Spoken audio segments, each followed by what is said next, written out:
The chat is off.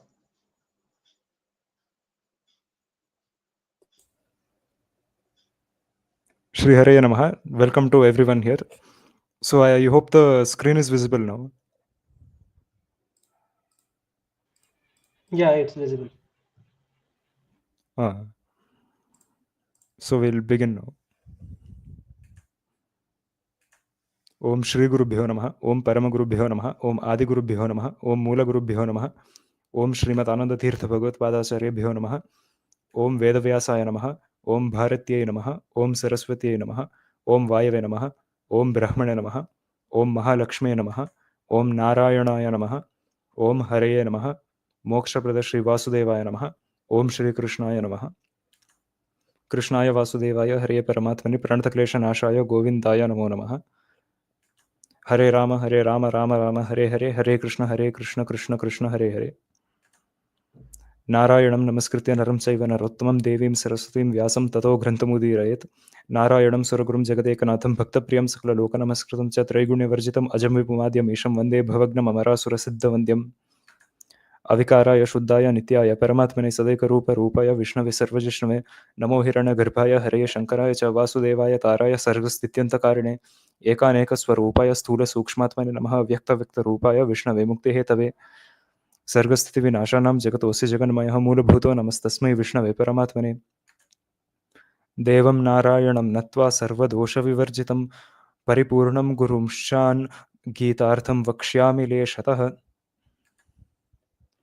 So today's session is about whether the philosophy of Madhvacharya has any Abrahamic influence, which is a popular and recurring claim by many of the so-called academicians, and nowadays the Advaitins also have been making this claim. So here we shall actually address some more things which need to be addressed, because though there have been a good number of articles here and there debunking this, but this still requires some elaborate refutations. And now lately there is actually another issue which has begun. So we shall discuss them one by one. So in the last century itself, this claim actually started. So it was the Western Indologists, the so-called Indologists like Mesquita and others, who started this claim that Madhvacharya Siddhanta has some influence from the Abrahamic religions like Christianity or Islam. And later, some Indian writers also like Srisha Chandra Vasu identified Madhvacharya or Mukhya Pranadeva as Christ in translations of Madhvacharya's works, which propagated this idea further. So if many have read the books of S.C. Vasu on the internet, because they are the only easily available translations in English of Sri Madhvacharya's Upanishad Bhashyas. So there he has intentionally used the word Christ while referring to Pranadeva, as if just to highlight the comparison between Jesus being the Son of God and the Savior who will give philosophy, and highlighting that how it is similar to how in our Siddhanta it is Pranadeva who provides knowledge, and he is like the son of Vishnu. So actually, later on, most of these claims were already dismissed for the following reasons. So the first thing is that there is simply no proper evidence to show that there was any proper link between Madhvacharya and any Abrahamic preachers or groups. And there was no church or mosque close to Udupi and other places in Karnataka where Sri Madhvacharya lived. And as a matter of fact, everything said by Madhvacharya is quoted from the Shastras and based on the Shastras. So the so-called Indologists actually did not notice the overlapping teachings in the Abrahamic religions and in the Shastras themselves. That is, there are so many beliefs which actually are simply derived from Hinduism by the Abrahamic religions. So considering the fact that Sanatana Dharma has been there for thousands of years and actually lakhs of years, and it's actually eternal, it is the Abrahamics who actually derived their ideas from us. But nonetheless, this idea came because by the time Sri Madhvacharya lived, it was the 13th century. So by the time Christianity and Islam had been born. So nowadays we also have certain Hindus also, the so-called Hindus on the social media, who are using these allegations to badmouth and spread falsehood about Madhva Siddhanta. So what exactly happened is that while the Western academicians have started this misconception, Mainly the root of this is the few concepts such as the eternal damnation of few souls, such as tamasika jivas being eligible only to enter andhantamas, and few jivas who are rajasikas are their state of eternally being stuck in samsara without any eligibility to obtain moksha. So these are not seen in most of the other Hindu darshanas. So if we study most of the other darshanas, we will see that they believe that every soul sooner or later is eligible for moksha. So in the process of all this, we have observed that there is an increase in misusing these claims to defame Madhva Siddhanta and promote false information. And now we also have the so-called transliterates or fanatics who have been misusing this situation to make new allegations against Sri Madhvacharya and Madhvas. So if our viewers remember, there was a certain YouTuber back during the COVID times from 2020 to 2022. We won't name that person here, but he was especially one person who was actively interested in slandering all Vaishnava Sampradayas, especially ISKCON, and then his next target was the Madhva Sampradaya itself. And everything said by them were obviously full of lies and baseless. But anyway, because of lack of countering those people, these misconceptions still haven't been addressed properly. So because of the lack of proper clarity, these misconceptions are still going on, and nobody has thoroughly analyzed this and refuted it once for all. So we shall begin with the very first root concept, which is responsible for this claim. So the idea of Andantamas or eternal naraka and Swabhavika Beda, that is, each jiva has XYZ Swabhava and it has a very unique nature. So what is Andantamas? So Andantamas is actually mentioned multiple times in the Shastras. So now many people will think that this is similar to the Christian or Islamic idea of eternal hell, where souls are damned for not believing in their philosophy or for not following their beliefs and all that. But we should first look at the proper definitions of Andantamas and what Sri Madhvacharya also says. So if we notice here, so in the Rigveda's Shakala Samhita itself, there is a mantra which mentions here how Indra and Soma throw away the dangerous Rakshasas and send them into a certain darkness from which none of them can return. So in the Shukla Yajurveda, in the Yajurveda Samhita's 40th Adhyaya, which is none other than the Ishavasya Upanishad, there are multiple characteristics about who will go to Andantamas. There too, there is a mention of Andantamas actually. So here, these two mantras are more clear on this actually. So here, Andantamaha pravishanti ye vidyam upasate. Those who worship avidya, that is ignorance, they are the ones who enter into Andantamas. So Andantamas literally means blinding darkness. So that is said so because of a particular reason, which we shall observe as we go through the subsequent slides here. So here, similarly, those who perform the upasana of the asambhuti as sambhuti, which means the dependent beings are worshipped as independent. That is false knowledge of who is God and all that. So those are a few characteristics which lead one to Andantamas. So now here this mainly refers to the adharmis and the extreme kind of adharmis who deserve to go to Andantamas because of their severe papakarmas which exceed everyone's average papakarmas. So here actually in Srimad Acharya's Brahma Sutra Bhashya, in the third Adhyaya, first pada, Sutra 16, he actually quotes 2-3 shlokas from the Mahabharata. Now we haven't searched for these references from the present day Mahabharata because also in some editions it is not there either, because obviously there have been too many interpolations and the Mahabharata is not that well preserved. So many pramanas will be missing like this. But here there is a clear mention of which narakas are anitya and which are nitya. So tamisraschandha tamisro dvau nityau samprakirtitau. So these two narakas, Tamisra and Andantamisra, are said to be eternal. They are the eternal narakas. So the 7 others, they are the narakas which are temporary. They are transient. They are anitya. Now a similar shloka is actually repeated in the Prakasha Samhita, which is a Vaishnava Agama. So, and one should keep in mind this Prakasha Samhita supports Madhva philosophy at many places actually, even Parama Samhita, but they are not published by Madhva specifically. Their manuscripts are still available and properly preserved. So here also there is an explicit mention of Tamishra and Andantamishra, which are the two eternal narakas, again the Nitya narakas. So here one can also notice here that as per Gatayanti Tamaha Kramat.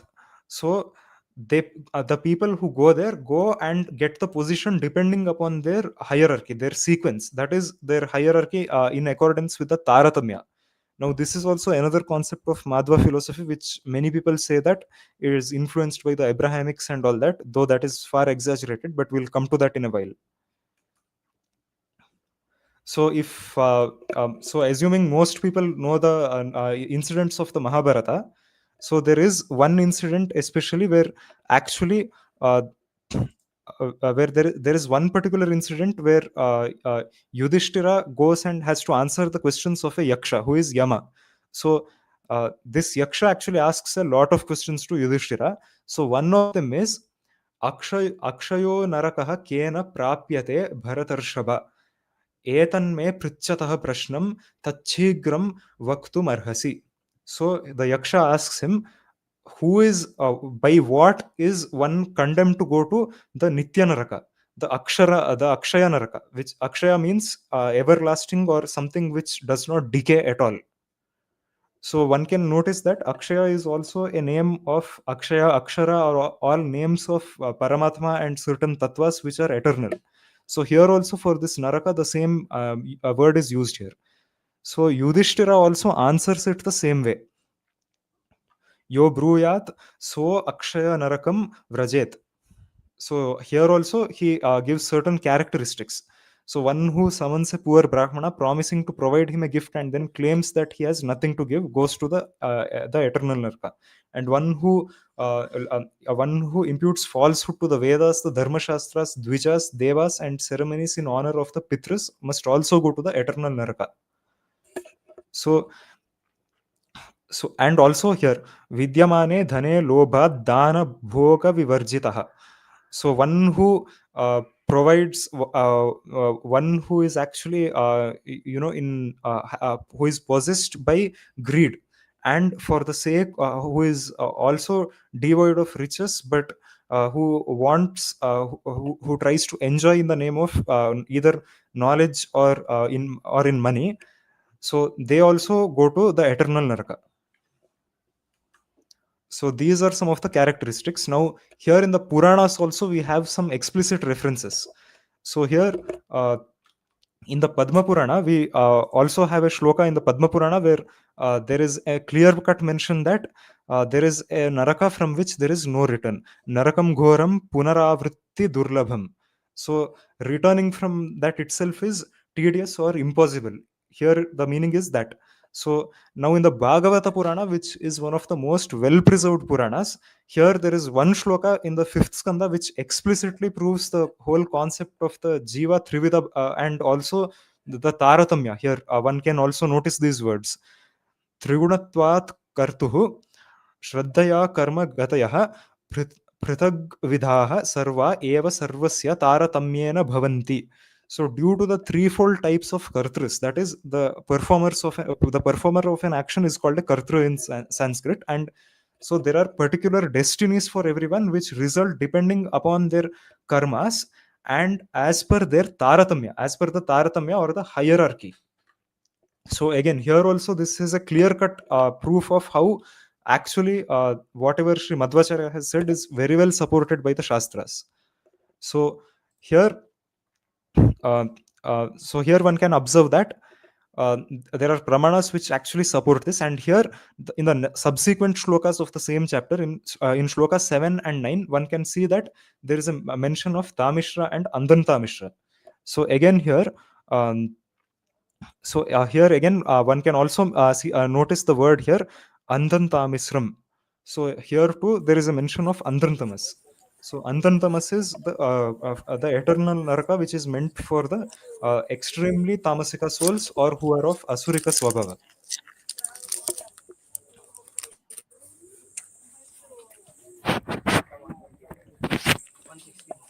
So in the Bhagavad Gita 16th adhyaya, now here this is one interesting set of pramanas from the Bhagavad Gita. So here ahankaram balam darpam kamam krodam cha samshritaah mamatma paradeheshu pradvishanto suyakaah. So here one can notice these qualities: ahankara, bala, darpa, kama, krodha, and all these. And those who possess malice towards Bhagwan, these are the people who slowly start deteriorating because their swabhava is naturally inclined towards adharma. So in the process of this, they enter into asura yonis. So here, as said by Krishna, Shipamya Jasra Ashubhana Surishveva Yonishu. So they go to Asura Yonis alone. Asurim Yonim Apanna Mudha Janmani Mama Prapyaiva Kaunteya Tato Yantyadhamam Gatim. Adhamam gatim. This word is important. Yanti adhamam gatim. They go to the lowest possible type of destiny. So here adhama literally means low or inferior. So here one can see that this is a clear-cut hint that how such kind of jivas will eventually attain andhantamas because of their swabhava and because they continue performing adharma despite all the hardships they face and the kind of asuric births which they get.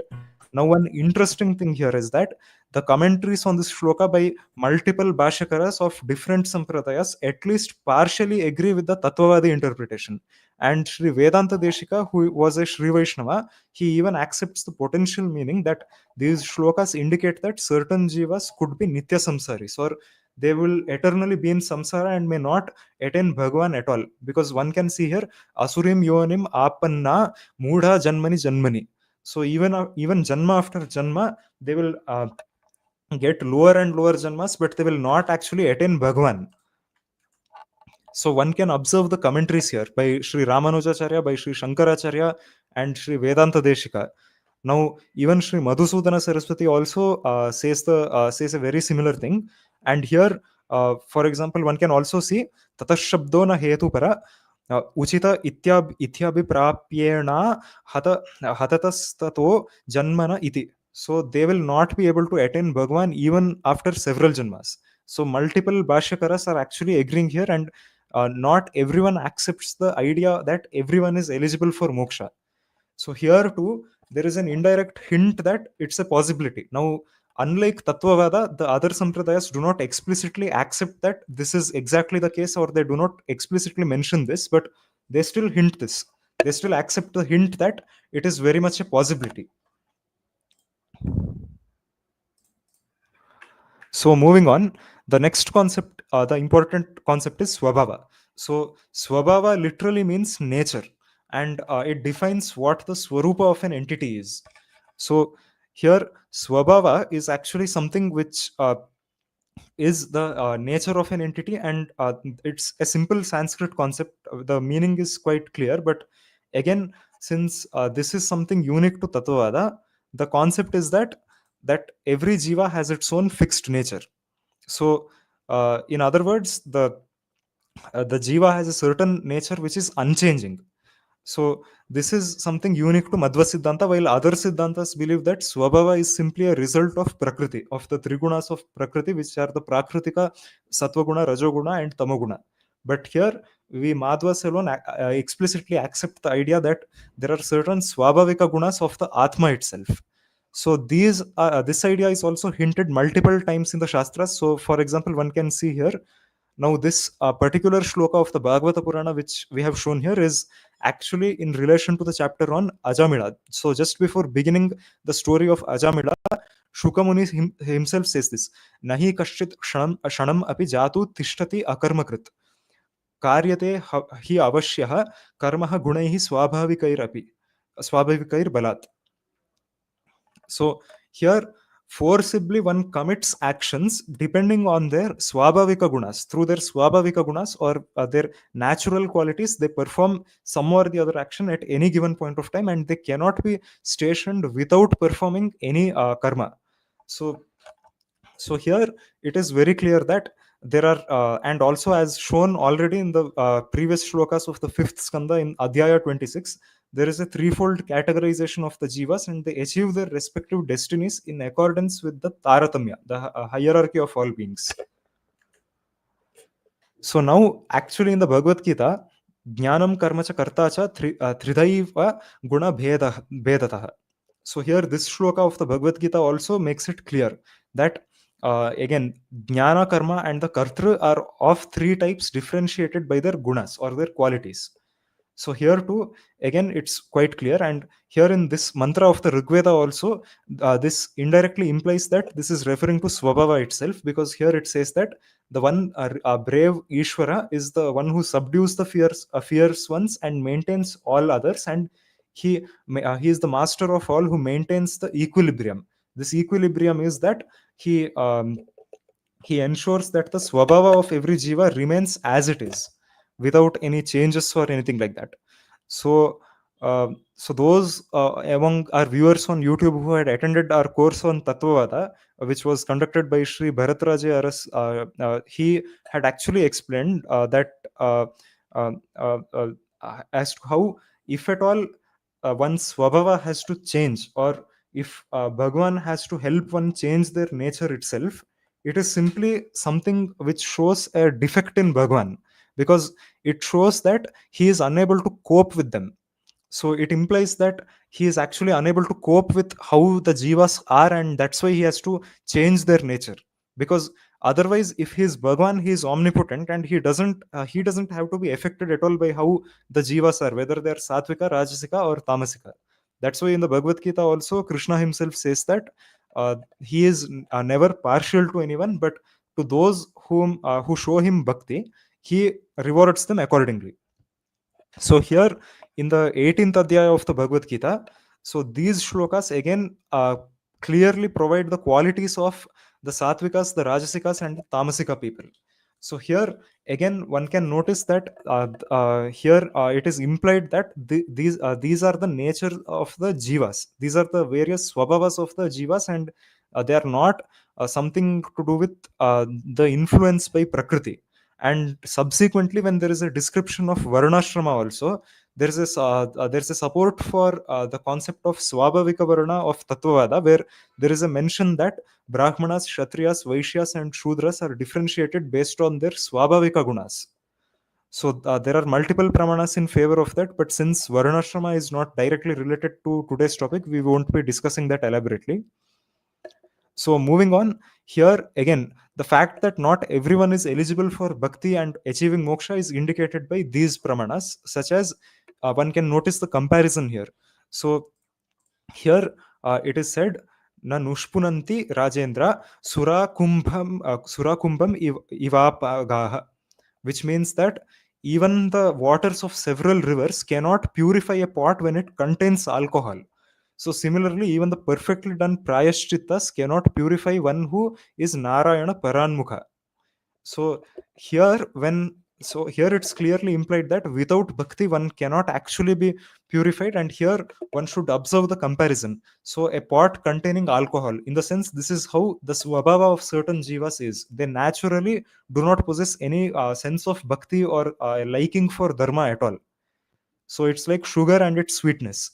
So sugar and its sweetness are not two different things, because sweetness is what defines what the sugar is. So same is the case with the case of swabhava. So similarly here, with regard to varnashrama also, there is a mention here, vritya swabhava kritaya vartamanaha swakarma krit hitva swabhavajam karma shanair nirgunatam iyat.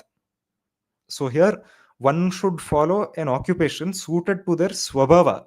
So here again, this is also another pramana which supports the concept of swabhavika varna and indicates that certain things are based on the nature of a person, and that is actually eternal, that's fixed to the atma. So here one can again notice that this is also one more pramana which supports the concept of swabhavika varna of Tattvavada. But anyway, since this is not related to the topic, we won't be elaborately explaining this here. And there are multiple other pramanas which we have quoted in our translation of Amsha 6 of the Vishnu Purana. So that is available on our e-library, and one can view that. So some additional points here. So there are extreme differences in the very concepts of Swabhava and Nitya Naraka compared to the Abrahamic religions. Now Tattvavada does not have any policy like how Islam or Christianity says that one life determines one's destiny, and there are only two extreme options, that one has to go to the highest destiny or the lowest. Here we recognize that sadhana takes janmas together. It's not something which happens overnight in one shot. It's something which can take several janmas together, and it's not something which and every jiva is unique, and it depends on how that person is and how well they manifest their qualities. So the materialistic people or the rajasika jivas eternally remain in samsara, unlike the Abrahamic religions where there are two extreme options. Here there is a middle path also for these people. Now, Tattvavada importantly does not propagate the idea that those who simply disbelieve in Hinduism or Vaishnavism or whatever are mahapapis and they're unfit to attain moksha. As a matter of fact, thousands of years and even kalpas of sadhana are required for one's swabhava to fully manifest and for them to reach the destiny they deserve. And most importantly, it depends on one's karmas, whether, as defined in the Shastras, what does good to others, what is non-violent, is sattva. So that is in the mode of sattva, while others can be rajasika or tamasika, if tamasika, especially if their intention is to harm others. So Tattvavada primarily stresses on Swabhava or the nature of the Atma rather than simply the bodily characteristics and identities. Today, one person may be born as a Vaishnava and might be following Bhakti or whatever, but it's not guaranteed that their Swabhava is that alone. It's possible their Swabhava could be something else, and due to lack of influence of something of the negative things, they're simply pretending to be Sattvikas because that's what they have been influenced by. But as people are exposed to different situations, their true swabhava manifests.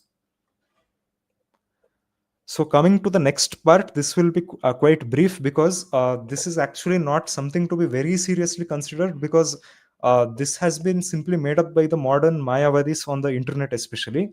So the fact is that, so some people have stated that while quoting the examples given by the so-called academicians like the Western Indologists, people have also been saying that the very idea of Jiva Ishvara Veda and the fact that God and the material world are different are all similar to Abrahamic religions.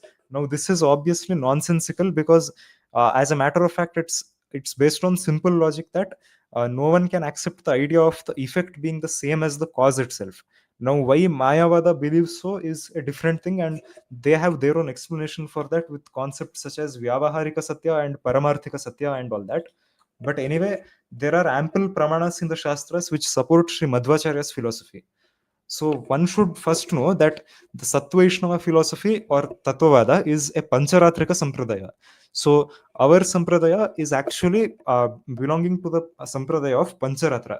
So Pancharatra or Ekayana is the philosophy of Vaishnavism, which is said to be an eternal philosophy and has been propagated repeatedly through all these yugas and manvantaras by Vishnu himself. So it is also known by the names Satvata and Ekayana. So we've made a detailed YouTube video on this in the past, around 2 years back, and we've also written a detailed article on this on our blog. So one can refer to that. And as always, there are ample pramanas praising Pancharatra. So here, as said in the Varaha Purana, which was quoted by Sri Madhvacharya in his Mundaka Upanishad Bhashya also, Yadidam Pancharatram Me Shastram Parama Adurlabham तद तद भवान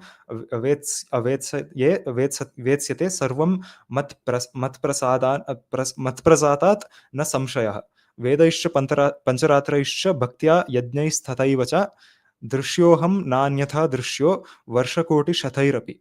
So here Bhagwan himself says that he can be seen, that is through jnana drishti, by the aparoksha jnanis, with the help of the Vedas, Pancharatra, Bhakti and Yajnas, and he cannot be seen by any other means even in crores of years. So Veda here can also refer to other sadagamas or the valid shastras. So that is explained in the Bhavishya Purana quotation by Sri Madhvacharya, which we have shared in our previous videos also.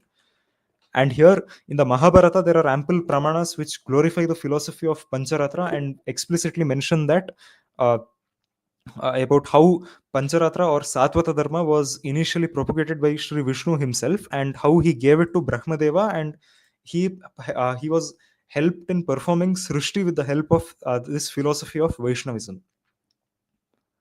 So, since the age of Krita Yuga, that is Satya Yuga itself, the philosophy of Satvata Dharma existed, and that was present throughout the whole universe. And with that, Brahma, the creator of all the lokas, worshipped Devesha, Hari, Narayana. And obviously, we have multiple other pramanas which explicitly praise Pancharatra and mention its importance and how it is the greatest among all darshanas, because Naradena susampraptah sarahasya samsangraha एष धर्मो जगन्नाथात् साक्षात् नारायणान् नृप एवमेव महान् धर्मो आद्यो राजन् सनातनः. So here this shloka explicitly says that this dharma is sanatana, it is eternal, it itself is sanatana dharma. So here also Vaishampayana Rishi himself says Pancharatrasya Kritsnasya Vakta Narayanah Swayam Jnaneshveteshu Rajendra Sarveshvetad Vishishyate. So there are multiple such shlokas, and Brahmanas, Kshatriyas, Vaishyas, and Shudras worship Vasudeva as propounded in the Satvata texts by Sankarshana in the Pancharatra texts. Satvata is another name of Pancharatra, as we said this, and this shloka was quoted by Sri Ramanujacharya. And this shloka, the shloka Pancharatrasya Kritsnasya, has been quoted by multiple Bhashyakaras, including Sri Madhvacharya, Sri Jayatirtha, Sri Ramanujacharya. So now, why we explained about Pancharatra is because Pancharatra is the root of Vaishnava philosophy, which says that Vishnu is the supreme being, and these are clear cut on this matter. Unlike the Vedas or other Shastras, they are not subject to interpretation.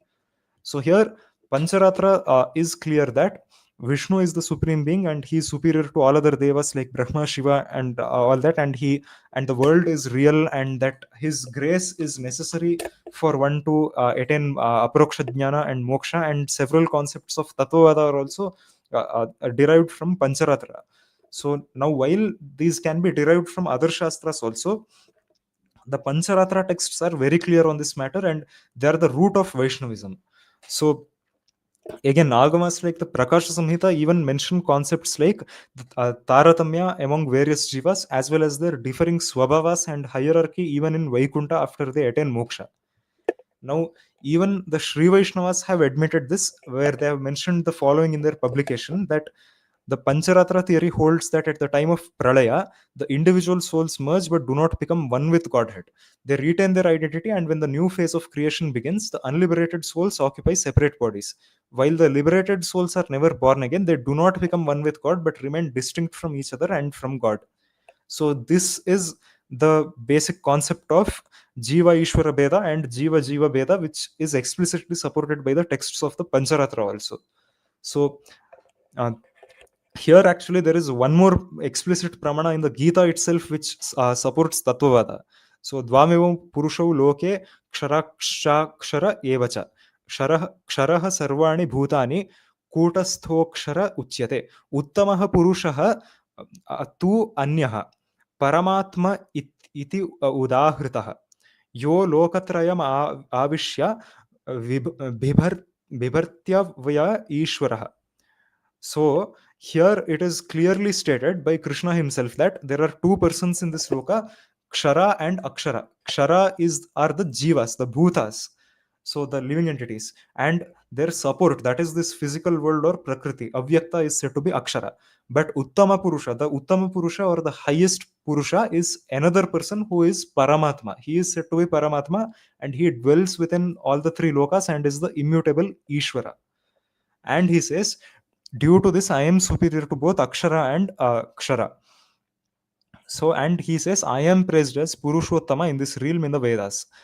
So, there are obviously multiple such pramanas throughout the Puranas, Mahabharata, Ramayana, and Vedas also, which support the same thing. So, here there are several pramanas which explicitly support the philosophy of Tattvavada. Now, similarly, here in the Bhagavata Purana also, it is explicitly said that how the fire is different from the flames, from the sparks, and from the smoke, though all of them are connected because they are born from the wood. And similarly, Bhagavan, who is who is the Sakshi in all Jivas, is he is Brahman, he is different from the Atma, known as the Jiva, which is discrete from the Bhutas, Indriyas, and the mind. So, Atma Tata Pritag Drashta Bhagavan Brahma Samnitaha Bhutendriyantaha Karanat Pradhanat Jiva Samnitat.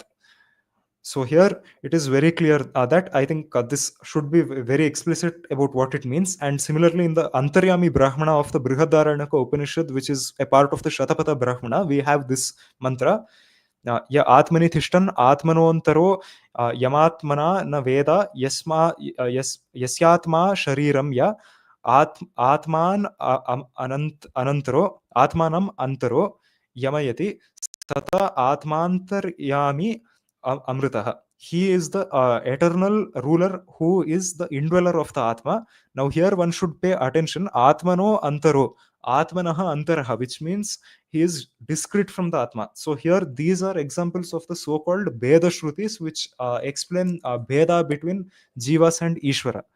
Uh, so these are certain pramanas which are actually explicitly in favor of the idea of Jiva Ishvara Veda and other forms of Veda. Now, in this Antaryami Brahmana also, here these pramanas are clear to summarize the essence of Tattvavada. So, in this entire Antaryami Brahmana, we can find explicit mentions of how how Paramatma is the Antaryami of all tattvas, including Prithvi, Apas, Tejas, Vayu, and all that, and he is discrete from them also. And in the Subala Upanishad, actually, this Yasya Atma Shariram and these lines are actually repeated, and here the Antaryami, Sa Esha Sarva Bhutanam Antaratma Divya Devo Eko Narayana. This mantra occurs in the Subala Upanishad 7th Khanda, where it is explicitly mentioned that this Antaryami is Narayana himself. So, as we have explained in multiple other places, the name Narayana is something specific to Vishnu. It is Vishesha, and in accordance with the sutras of Panini Maharshi, as said in the Ashtadhyayi Sutras as 8th Adhyaya. And similarly, using Chaga Pashu Nyaya, it is very clear on this, which has been explained by Sri Jayatirtharu, Sri Vijayendra Tirtharu, and even Sri Vedanta Deshika. So moving on, so one thing which we need to remember here is that the as explained by Sri Madhvacharya also in his works, and even Sri B.N.K. Sharma has quoted this in one of his granthas. So he actually has stated this, that as a matter of fact, while explaining it, so one can refer to his book called Sri Madhva's Teachings in his own words. It's also a very good book on learning the Tattvavada from the basics. So, for those who are interested and have good knowledge of English, they can read it, because that's also one of the books recommended by some Vidwans also. So, anyway, coming to the point, there too he explains this, that what Srimad Acharya points out is that the fact is that the Veda Shrutis are very clear and they cannot be interpreted in a different way, except that that is why Smartas resort to concepts like Vyavaharika Satya and Paramarthika Satya. So because of that, they have to still accept the interpretation that the straightforward meaning has to be accepted, that that certain vakyas have explicitly mentioned that the jivas are subordinate to Paramatma and never equal to him or the same person as him, or that the existence of the jiva itself is an illusion or anything. But on the contrary, while we have apparent abheda shrutis which say that there is abheda or non-difference between the various tattvas and Paramatma, they can still be, they are subject to a different type of interpretation because of several rules of Mimamsa and Nyaya. So, as explained in the Jaimini Sutras also, and one can refer to Bhata Sangraha of Sri Raghavendra Swami also, where he explains this more elaborately.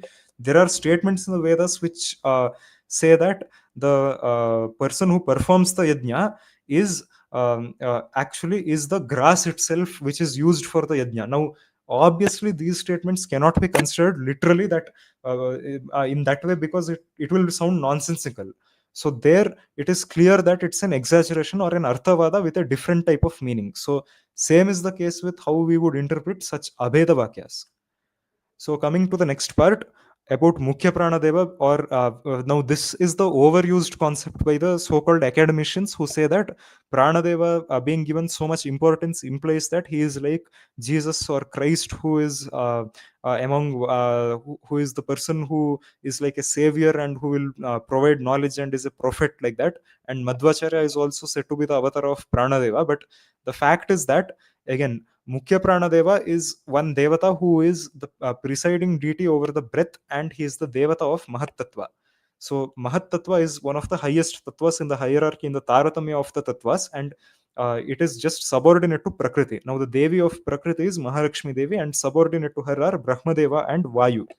Now this Vayu is, though we've explained this multiple times, but we haven't explained this on our YouTube channel properly. So we'll just briefly explain it for now. That is, he is different from the atmospheric wind known as Pravaha Vayu. Now, Pranadeva is equivalent to Brahmadeva. And now, one thing we need to know is that uh, this is how Pranadeva has been glorified. So there is a mention in the Upanishads, in the Brihadaranyaka Upanishad, Chandogya Upanishad, and Prashna Upanishad, though the story more elaborately occurs in the Chandogya Upanishad and Brihadaranyaka Upanishad, that the Devatas had a fight as to who amongst them has the greatest importance for the existence of all beings. So after they had a small argument, they worshipped Paramatma, that is Sri Vishnu, and they were told to enter and exit a certain body and see that the presence of or absence of which devata is the most significant in that. So while every devata came and left, for example, when Shiva left the body, when Shiva's avesha left, the body became psychologically unstable, because Shiva is the devata of manas tattva. So as said in the Subala Upanishad's 10th kanda also, so the person became somewhat paralyzed, or you could say in a state where that person no longer has any sense or proper identity or knowledge or anything, and the person's brain is somewhat non-functional, but the person didn't die. It's like how we can help people, such people, survive even in a vegetative state when they are even brain dead sometimes. Similarly, the other devatas also left one by one. Either when Surya left, the person became blind; when Soma left, the person became deaf. But none of them really caused death itself. But when Pranadeva left, the person immediately died, and when he re-entered, all the devatas also re-entered, and the person came back to life. So that is how it was proven that Pranadeva is the best, and the other Pranadevas, the other five pranas also finally apologized to Pranadeva, and they glorified him and understood his greatness. So here one can notice how Pranadeva is glorified so much that he is the destroyer of the universe, and he is Indra, Rudra, and Surya, and this is how actually Paramatma is usually glorified in the Upanishads. Now, here, because Pranadeva's Antaryami is Vishnu, there is such glorification, but again, one must know that he also holds a very important position. And moving on, so now coming to the concept of Taratamya. So here, this is again one thing which is actually accepted by every single darshana. As a matter of fact, every darshana accepts the idea of Taratamya, or a hierarchy of beings, because that is something which we naturally see even in real life. So that is known even through Pratyaksha and Anumana. So one more argument of Sri Madhvacharya which I missed mentioning is that uh, so the fact is that actually the main reason why we should reinterpret the Abheda Shrutis differently is because uh, even through Pratyaksha and Anumana, we can see clearly we aren't Parabrahman. We aren't Parabrahman, and we can make out that even with our common sense that we are not God, we are infinite times subordinate to Him. So similarly, Shastra Pramana should not negate it. It should be in favor, and there should be no contradictions directly as such. So what do we use the Shastras for? For those things which cannot be understood through Pratyaksha and Anumana. But here it should not contradict it either. So just because, as said by Shankaracharya himself in his Gita Bhashya, even 100 texts of the Vedas cannot become valid if they say fire is cold, because from our common sense also we know that fire is hot and produces heat. That's the nature of Agni. So here too, Taratamya is one concept which is accepted by every single darshana, but Tattvavada is the only darshana which has an elaborate and explicit list of all beings and their position in the hierarchy. So here in the Vishnu Purana, the autocorrect actually changed the text here and wrongly wrote Varaha Purana, which I didn't observe while editing the PPT. It's Vishnu Purana, Amsha 6, Adhyaya 7, Shlokas 62 to 66. So this has been mentioned even in our translation of the Vishnu Purana, which we published few months ago. So here one can see this avidya is the energy by which Kshetrajna, that is Paramatma, causes the procurement of the tapas of samsara and enables everything which is going on here. So this is hidden in all the entities and exists in small amounts in the lifeless entities, more in the immotile entities which are living, and it is more in the motile entities like the insects and more in the birds than wild animals. Then the more evolved animals have greater amounts of this energy, and humans, who are the most evolved animals, have are energized even more than them. So as always, the shastras have made it clear that we human beings are also a category of animals only. So we are also coming under kingdom animalia as per zoology. And mm, so uh, that is why here also human beings are also types of pashus, or those who are bound by samsara. So anyway, moving on. So here there is again greater than in them too is in the nagas, gandharvas, yakshas and the others, then the devatas. Shakra is greater than all the various devatas, and even greater than Prajapati, and even greater than him is Hiranyagarbha. And so he is the person characterized by that energy. Hiranyagarbha is Brahmadeva, who is Jivottama. Now, again, as per Tattvavada simply gives importance to Pranadeva, whose glory is not that well known by the other philosophies, because he was cursed as per the Skanda Purana to lose all his fame by Kanvarshi. So Kanva Maharshi curses him, and he, out of his own will, accepts that curse. But at the most, his avatars will have a lot of fame. So because of that, other than Madhvacharya, not everyone, most others have failed to pay attention to the Vakyas in the Upanishads, which have explicitly praised Pranadeva as Jivottama. So which we showed some of them already in the previous slides, and we have more of them in our previous posts on Instagram and elsewhere. So anyway, moving on. Now the fact is that so here we also have so here we have pramanas which specify this, and from the same shastras we know that Pranadeva is equal to Brahmadeva. So as a matter of fact, if the people who want to allege that prana is like some Christ or something, they will have to allege that it's the problem with Vaishnavism itself, because it is Vaishnava, it's the Vaishnava agamas which mention that Brahmadeva is the topmost among all the jivas, and this has been hinted by the Vaishnava agamas multiple times. So even from a neutral perspective also, anyone will have to accept that.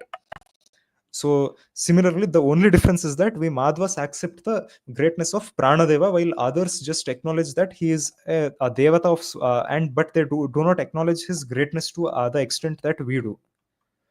So similarly, in the Bhagavata Purana also, in the fifth skanda, there are shlokas which mention this. And here one should notice one thing here. Devasurebhyo Magavat Pradhana Dakshadayo Brahmasutastu Tesham Bhavaha Paraha Sotha Virincha Viryaha Satamat Paroham Dvija Deva Devaha. Here Devasurebhyo in this shloka has been misunderstood by most of the translators, including those of ISKCON, into thinking that here the devas and the asuras are greater than the Gandharvas, Siddhas and Kinnaras, the Manushyas and others. But here it wouldn't make sense for the asuras to be greater when they are inferior even to the Manushyas and other beings of Bhuloka. So even by Swabhava especially, they are definitely inferior, and that's why they are fit for Andantamas. So here it is actually Visarga Lopa Sandhi, as we call it in Sanskrit. So Devaha Surebhyo, that is what it actually means. Deva and Sura are merged. Devaha is in Bahuvachana, plural. So that is why it is Devaha Surebhyo. So anyway, now more elaborate hierarchies of the tattvas are found in the Prashna Upanishad and Khatha Upanishad, and the Subala Upanishad also lists some of the prominent tattvas and their presiding devatas, showing their relative positions. So if one sees the Katha Upanishad Bhashya of Madhvacharya also, there it should be clear there is a mention of the Taratamya again there. There is a mention of the Tattvas specifically without their Devatas, but it is understood that when the Tattvas are said to have a hierarchy, it is referring to their presiding Devatas. So now we shall finally move on to the final part, which are some of the miscellaneous claims. Now these are actually not to be taken that seriously, and they do not hold much water at all. But we shall still address them because the the so-called jnanis and the transliterates on the internet have been using these. So we shall come to them now. So these are actually again not at all having any basis, but unfortunately, since it is Kali Yuga, Ajnana prevails easily. So we can see that these are doing the rounds on the internet. So now one set of people claim that the idea of Bhagwan's grace being required to achieve moksha or aparoksha jnana is an Abrahamic idea, because it is the Christians who believe that uh, it is that divine grace is required for that and all that. But again, one should know that this is actually again something supported by Sanatana Dharma itself, especially the philosophy of Vaishnavism. So again, here in the Parama Samhita, this Parama Samhita is again one Vaishnava Agama which supports Tattvavada in a lot of places and is actually a well preserved Vaishnava Agama as per my personal research. And we are also in the process of digitizing the Sanskrit text of the Parama Samhita and are going to release it sometime, just like we did recently with the Vishnu Purana. We will release it sometime on our e-library at ealib.bhaktideets.org. So here it is clearly these shlokas here support the concepts of Tattvavada itself, that how one should not pray to Purushottama just for food, drink, wealth, children, more years of life, power, position, even in the times of distress. And as said by Sri Vishnu himself, he says that if he is not pleased, he shall not grant them even if one asks them day after day, but he shall grant them even without being asked if he is pleased through bhakti. Now there are multiple other pramanas in the Paramasamhita. So to explain the entire philosophy of Tattvavada, we'll have to study the Paramasamhita properly. So we won't be doing all that here. So again, but here one can see this, that he shall. It is not the time, magnitude of worship or the sorrows suffered by the worshipper which are the cause of his grace. He knows all of them, but he shall bestow his benedictions which are never quickly. If his anugraha is not received in this janma, it will be another, and if it's not even in another one, then in another. And he shall not grant it even in 100 janmas if one simply performs worship once and abandons it.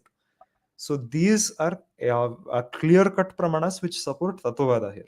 So again, this is actually, see, one can notice this line, the last one, karmanam pachyamanatva daparesham parikshaye prakashayami bhaktanam aham kim madanugraham. This is clearly indicative that by the manifestation of one's swabhava fully through the ripening of one's karmas. So since the sattvikas keep performing punya karmas most of the time, due to that, subsequently when their swabhava manifests, he will finally provide his anugraha and they will become aparoksha jnanis and enter the stage of samadhi or aparoksha jnana, or in the sense paripakva bhakti, as said by Sri Jayatirtha in his commentary on Anuvyakhyana. Now we shall go for some archaeological evidences for the popularity of Vaishnava Dharma or Pancharatra. So this is a sculpture from the 2nd century AD depicting Vasudeva and Sankarshana. And this is an inscription from the 3rd century BC mentioning the Bhagavatas or the Pancharatrikas, because Pancharatra is known as Bhagavata Dharma. So this is the incomplete inscription. And another inscription was found here, which is from 200 BC. And this is also related to the Bhagavata tradition and records the donation of several paintings by devotees. Um, and they had the title Krishna Rakshita, which literally means protected by Krishna. And they are proper evidences for the popularity of Vaishnavism, especially among the kings also of that era.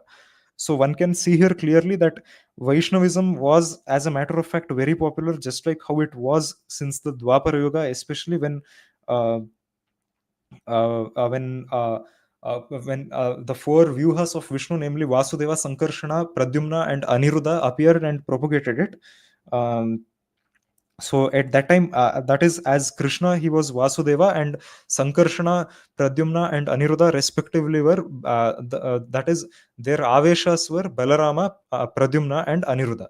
So that is how this was propagated back in Dwapara Yuga, and it gained popularity. But till the time of Shankaracharya, it had a lot of popularity. Then it went down. Then it was revived again by Sri Ramanujacharya and Sri Madhvacharya. So this is one thing which we have made it clear, that uh, true fact is that the none of the ideas that Ramanujacharya or Madhvacharya founded Vaishnavism is actually sound, because that is just nonsensical and baseless. So one can see here that the fact is that the philosophy of Vaishnavism was much popular actually even before the Smarta philosophy became popular. So this is some information about this inscription from one archaeological journal. And now we shall discuss another recent claim which was doing its rounds on the internet, that is about Madhvacharya's meeting with a Muslim sultan, probably Alaluddin Khilji. So this claim was propagated by one fellow whom I personally know called Rakshit Raman. So he is one person who is known for making up fake and non-existent references in the name of the Shastras, and as a matter of fact, he had quoted multiple non-existent pramanas from the works of Sri Madhvacharya. And later on, he had also even claimed that the 13th and the 14th skandhas of the Bhagavata Purana have interpolations. So anyone with common sense knows that the Bhagavata Purana has only 12 skandhas, and we also have screenshots of that fellow abusing other Vaishnavas in vulgar language and bad mouthing acharyas. But and there were many people who were appreciating him, but about half of them, when we checked their accounts as edits and other details, we came to know that half of the accounts appreciating him were other alternate IDs of Raman himself. But as usual, the so-called the pseudo Shaivas on the internet and the others who have been waiting for opportunities to slander our Sampradaya started misusing this claim about Madhvacharya's meeting with the Muslim king and saying that he said Allah equals Narayana. So one can see here, this is the concerned section of the Sumadhva Vijaya, of the Madhva Vijaya. And here the soldiers of Alaluddin Khilji threatened him to get away from the river, and or else he would be killed. So he was on the bank of the Ganga, but still he went through there and he faced the soldiers, and they could not do anything either. So because of that, Alaluddin Khilji was shocked, and finally he admitted defeat and he admitted Madhvacharya's superiority, and he even offered half of his kingdom to Madhvacharya. But uh, Madhvacharya himself said that we were such superhuman miracles due to the grace of Paramatma. So one can see the one can see the words here. Karma sarvam tat paranu grahena. So here one can notice that he just said, because of the grace of Paramatma, we are able to do this much. So here to Madhvacharya said, I am not God, I am a bhakta of God, and because of Bhagavan Vishnu, we are able to do that. And then he declined the offer and he just went away. And though the king was ready to give half of his kingdom, Madhvacharya actually felt that those soldiers um, uh, were actually the soldiers and the king, they were not actually sattvic people, and they were mlechas anyway. So he still conducted himself in a civil manner, and he rejected the idea and they just went away. And this was a lesson for his disciples, that is for human beings like us, as to how to deal with such situations and not to unnecessarily, as said in Kannada, there is a saying, kochege kalyasi bardu, which means that do not throw stones at a puddle of mud, at a puddle of muddy water, because this water will splash only at us. Nothing is going to happen to the muddy water as such. So that is what is meant here, and what is explained in the Sumadhva Vijaya, in the Madhva Vijaya, sorry. So um, there is absolutely no mention of any such crap which is propagated by the online transliteratists, that he said Allah is Narayana and you worship Allah, but I worship Narayana, and they both are the same thing and all that. All these things came from some blogs on the internet, and these people just quoted it and got excited. So coming to the next claim, there is a claim about the so-called virgin maidens in Vaikunta, which are similar to the hurs of Islam. So again, this was made by one another fellow who is actually the guru of Rakshit Raman. So he made this on his blog, and his chelas also started supporting him and saying this reminds us of a certain desert cult and whatever nonsense. But again, one can see here. So they quoted the ninth and 10th shlokas of the Harivayu Stuti of Sri Trivikrama Panditacharya. So they misquoted this section, and they actually tried to prove that this proves that it is similar to how the Islamists believe that the one who obtains Jannat will get 72 hurs and can flirt with them and enjoy love sports with them. But actually, as a matter of fact, now cleverly this person also simply adds up made up things such as, for mumukshus and sannyasins, the Shastra forbids contact with Shrak Chandana Vanita, flowers, garlands, sandal fragrance, and women. But as a matter of fact, sannyasa is not the only ashrama. That is the last ashrama which is given too much importance to only by the Mayavadis. So anyway, so they forgot that there is something called grihastha because anyway the Mayavadis don't give much importance to grihastha. But leaving that aside, these people have totally ignored the fact that in Vaikunta, one of the forms of moksha is that people the bhaktas can live with their spouse, and they with a form like Vishnu and Lakshmi Devi, respectively, the man and the woman can live together like a husband wife, following grihastha and enjoying each other's company. And also, but they, since they are aparoksha jnanis, they will always be doing it out of bhakti. So one can see here, dharmena aradhayan harim. So here they will be worshipping, they will be performing aradhana of Hari through dharma. So, and ye nimittena. So those who will be not into sense gratification. So and here one can see this, yatra chadyah paramatmana pumanaste bhagavan shabda gocharaha satvam satvam vishtabhya virajam swanam no mridayan vrishah. So through sattva guna, they are in the mode of sattva guna actually. So they are not having lust or anything as such here. And here again, there are more shlokas which support this. So in Vaikunta, the bhaktas of Vishnu with their wives go in vimanas, and they disregard the fragrant wind, even though their minds are distracted by the fragrance of the blossoming, honey dripping flowers or of creepers in the spring near the water. And they sing of the deeds of Bhagavan Vishnu, which purify the sins of the world. And here this is one shloka which actually praises Tulasi. So they glorify Tulasi, who is worshipped, even the other plants glorify Tulasi. So this is one shloka which we have quoted even in our Tattvavada Vaishnava handbook also. So moving on, so we would like to conclude the session for now here. So several of these allegations are only due to poor understanding of the tenets of Tattvavada and Vaishnava Dharma by the so-called academicians.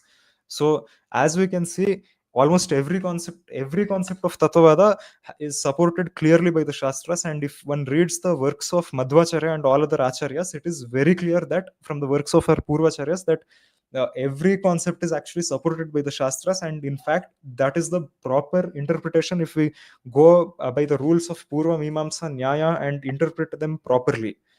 And also, it is the so-called academicians who failed to actually understand this properly, and they made up these claims. So numerous allegations about ideas influenced by the Abrahamics are actually some things which are common to all Vaishnava Sampradayas.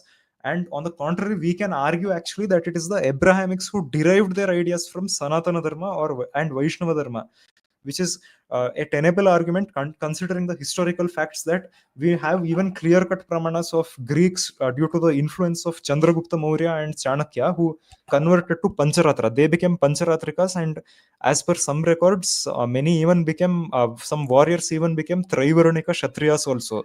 So those people became Vaishnavas at one point, and they actually were They also popularized it later on. So we have multiple archaeological evidences, and this was much before the birth of Islam, Christianity, and the popularity of Mayavada or the times of Shankaracharya. And more than that, many of these ideas, the other ideas which are going on the internet, are all fabricated by the online transliterates and other fanatics with little to no knowledge of Madhva Siddhanta, who will wrongly interpret things such as, for example, most of these people here, they are believing that nowadays that what these people say is that things like Tattvavada does not believe that uh, Bhagwan is omnipresent or something like that. They are making up their own crap in the name of Tattvavada, and they forget that those are Bhagwan being omnipresent, Bhagwan being in every entity, and we worshipping Bhagwan through nature, and all this is something accepted by literally every Hindu darshana. So these people misinterpret that first, and then they claim that this is why Tattvavada is Abrahamic, which is just very ridiculous now. So that is why those were not really necessary to refute, but to put a full stop to this right away, we still decided to address it today. And finally, there is simply no proper evidence at all to say that Tattvavada has had any Abrahamic influence. While on the contrary, we can say that the Abrahamics instead were influenced by Vaishnava Dharma, as it has existed thousands of years before their religions. So that's all we were for that's all is the presentation here which we have presented. So we shall add some more points now. So so we shall stop sharing the screen now. Shri Krishna Arpanamastu. Om Achyutaya Namaha. Om Anantaya Namaha. Om Govindaya Namaha. Om Achyutananta Govindebhyo Namo Namaha.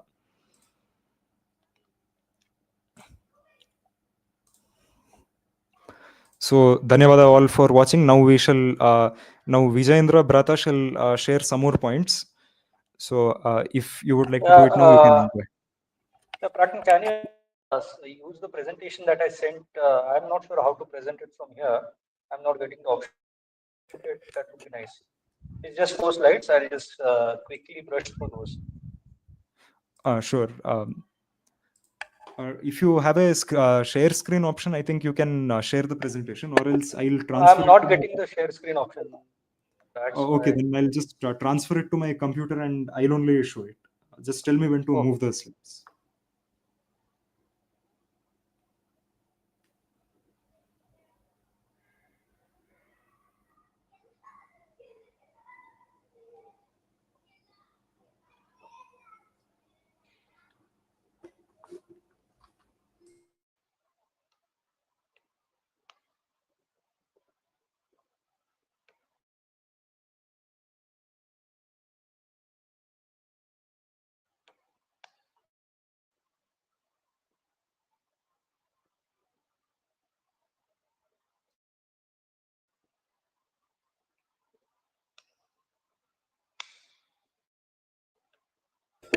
So while the PPT loads, I shall address some of the comments here.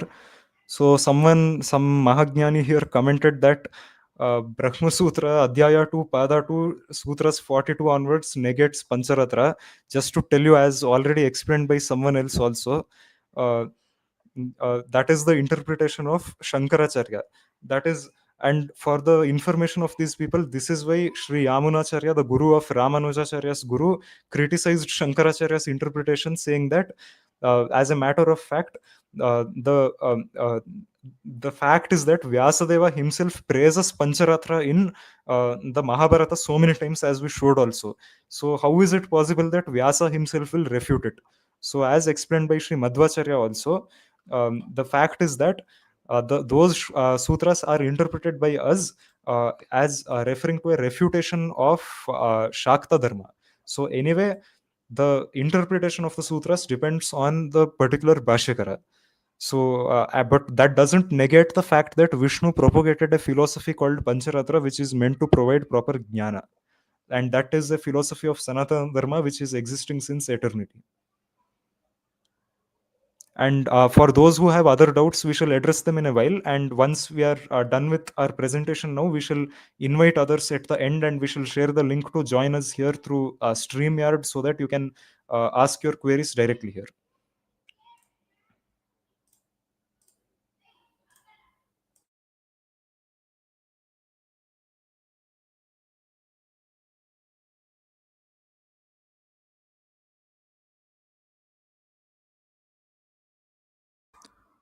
Okay, so I've shared the screen now. I hope it's visible.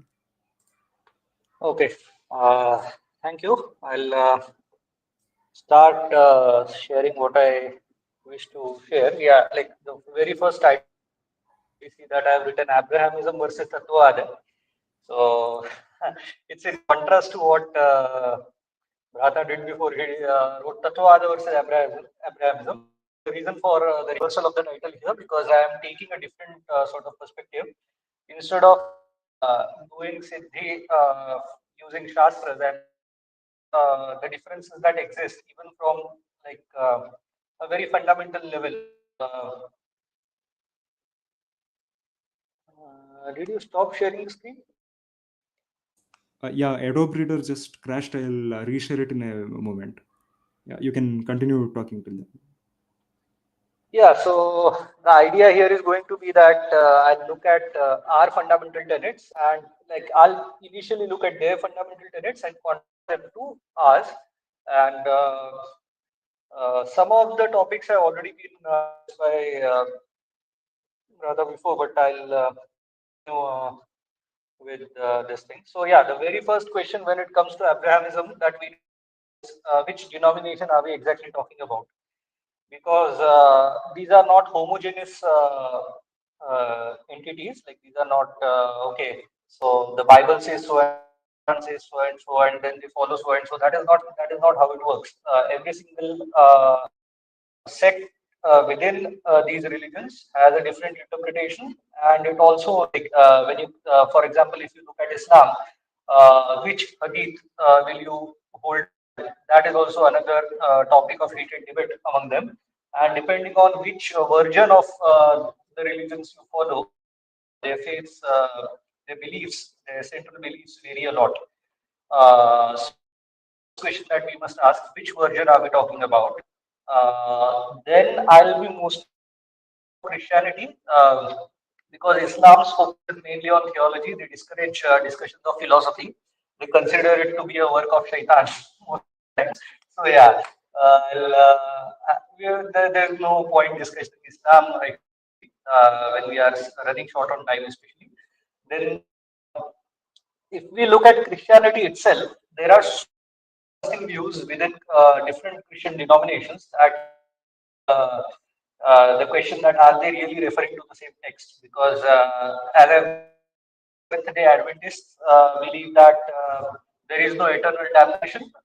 Instead, when you enter hell as an infidel, as I'm sure all of us are, I'm hoping there is no Christian spy among us here. But yeah, so the moment you enter hell, like after the day of resurrection, your soul will be burnt to crisp. So you will cease to exist. That is the idea. So yeah, there's a lot of argument even within Christianity whether or not you believe in the Trinity or you binitarian, are you Unitarian. So there are different views. Anyway, so once we have more or less fixed the framework, we can take the discussion forward. I'm assuming that we are going with the popular Trinitarian interpretation of Christianity, which we see around us. So yeah, please, move to the next slide, please.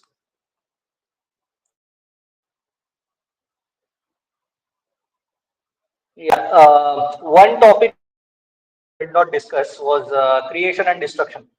So, creation in Abrahamism, all versions of Abrahamism is de novo. That is to mean that nothing exists before God creates it. So, the samsara around us, the jagat, the beings, even the souls are created anew. They do not exist before God says, "Let there be light," and these things come into existence. Destruction similarly is ex nihilo. That is to say that once destruction happens, these substances cease to exist, including the souls. So, unlike in the case of Hinduism, souls are not eternal for them, neither is the world around us.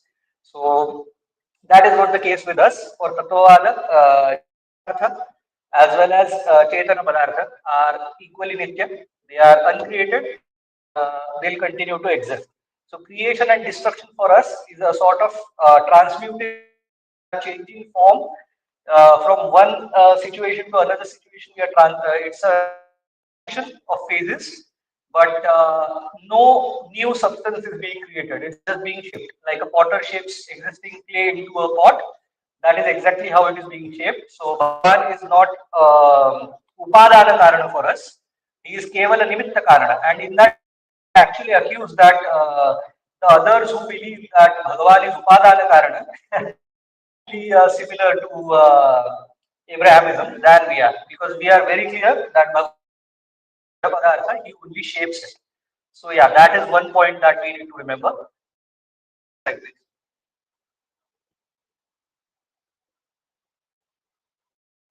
And here's another thing that Bhrata had touched upon lightly, but I'll discuss it in detail. What is the fate of coincidental non-believers? He had discussed about non-believers going to hell. You just get one chance and that's it. That was the idea that he spoke of. I'm discussing a slightly different version of it. Like, what about people who never were introduced to these Abrahamic faiths? What if I was born as a member of a secluded tribe on a remote island? For example, the Swiss tribe. Even I get a second chance, and I have never had an interaction with people who carry the Bible or the Quran. What is the stance of religions on them? The stance is that they go to hell as well. So, particularly in the case of Islam, anybody who was born after the birth of Isa, Isa being Jesus, as canonized in Islam. So between the messianic figure Isa and Muhammad, anybody so-called Islamic Dark Age is doomed to go to hell. So all of them have gone to hell, including Muhammad's own parents, by the way. There is some debate on the subject of his mother specifically, but there is no doubt was condemned to hell. So that is the sort of belief system that they carry, and we do like remote resemblance to that idea, as Bhata pointed out. You need births upon births to simply get a human birth, and even within the human birth, you have to do a lot of sadhana. Be it your satrika sadhana for moksha, or be it tamasika sadhana for anantamas, you have to do sadhana. There is no escaping sadhana. So even Kali Purusha has to do his part to end up so that is the idea, and of course, that is what I said. You are culpable. There are other points as well, but yeah, we are already running short on time, so I just kept it to these basics. So creation and destruction being ex nihilo, and you being culpable, even when you have never been introduced. So it is not your fault. So they say that their God is actually very kind and uh, make sure that he is giving you free will. But then ultimately, this is the sort of thing that you end up with. That even if you were never introduced to what he revealed, you will still end up in hell just because you did not believe in something that you did not know existed. So that is not the case. And yeah, that's pretty much it. Thank you.